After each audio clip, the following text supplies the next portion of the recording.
ప్రజలు ఇంకా 1.0 నుంచే కోలుకోలేకపోతున్నారు స్వామి. ఎంతమంది దళితులు చంపారండి, ఎంతమంది బడుగు బలహీన వర్గాలు చంపారు, ఎంతమంది మైనారిటీ సోదరులు చంపారు గత ప్రభుత్వంలో. ఇక్కడున్న నాయకులందరిపైన కేసులు పెట్టారు.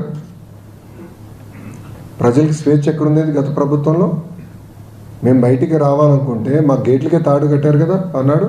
నా పైన 23 కేసులు పెట్టారు, అటెంప్ట్ మర్డర్ కేసు పెట్టారు, ఎస్టీఎస్కి కేసు పెట్టారు. శాశ్వత భూ హక్కు చట్టం అని తీసుకొచ్చి ప్రజల భూముల్ని కాజేయడానికి ప్రయత్నించారు. ప్రజలు మర్చిపోయారు అనుకుంటున్నారా? ఆయన ఎవరు మర్చిపోలేదు. ఎన్నికల ముందర కూడా నా ఎంట్రీగా ఎవరు పీకలేరు అన్నారు. ఏమైంది? ప్రజలు ఎవరు ఎన్ని ఎంట్రీలు పీకారు చెప్పండి. No, I am following the due process of the law.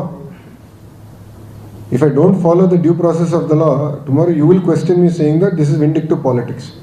Madam is here. Immediately what you will say, you are vindictive in nature. I have to follow the due process of the law. See, together, Bharatiya Janata Party, Telugu Desam Party, Jansena Party, together, we spoke about illegal liquor, we spoke about illegal stand, we spoke about land mafia, and inquiries are going on. Liquor inquiries are going on. So let the process get completed. It will be followed by action, because it is a promise we have made to the people. In almost 90 meetings I spoke about my red book, sir. I showed my red book. People have endorsed my red book. Red book lo any chapter lo ayindi sir.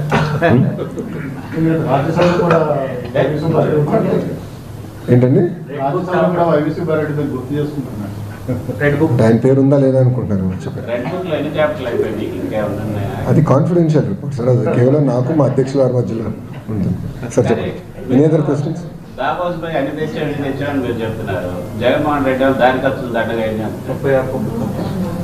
దారి ఖర్చులకే రావండి. Good. ఇప్పుడు నేను సూటిగా గౌరవ మాజీ ముఖ్యమంత్రి గారిని, Pulivendula MLA గారిని ప్రశ్నిస్తున్నాను.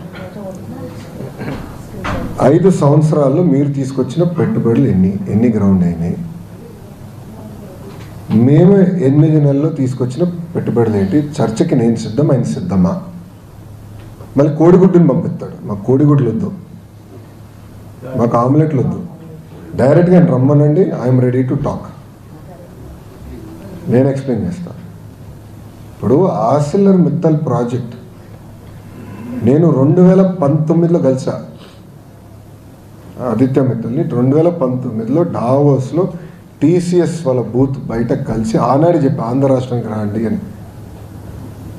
మీరు కూడా ఆదిత్యని కూడా అడిగాను చెప్తాను.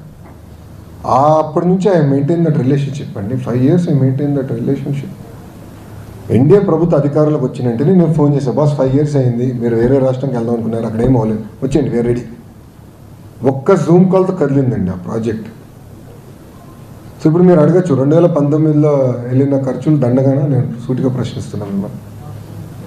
సో ఆంధ్ర రాష్ట్రాన్ని నేను ప్రమోట్ చేయాలండి. ఇప్పుడు అక్కడ పారిశ్రామికవేత్తలందరూ నన్ను ఏమడుగుతున్నారు, మీరు గ్యారంటీ ఇస్తారా జగన్మోహన్ రెడ్డి అనే వ్యక్తి మళ్ళీ గెలవడా అని? ఎందుకంటే పీపీఎల్ రద్దు చేశారు, అమర్ రాజా లాంటి కంపెనీని తరిమేశాడు, అనేక కంపెనీలు హెరాస్ చేశారు, సకాలంగా కరెంటు బిల్లు కరెంట్ కూడా అందించలేదు, పవర్ హాలిడేస్ ప్రకటించారు. ఇండస్ట్రీ చాలా నష్టపోయిందండి ఆంధ్ర రాష్ట్రంలో. ఇప్పుడు అదంతా రివైవ్ చేసినాక మేము కష్టపడుతున్నాం, బ్రాండ్ రివైవ్ చేసినాక కష్టపడుతున్నాం.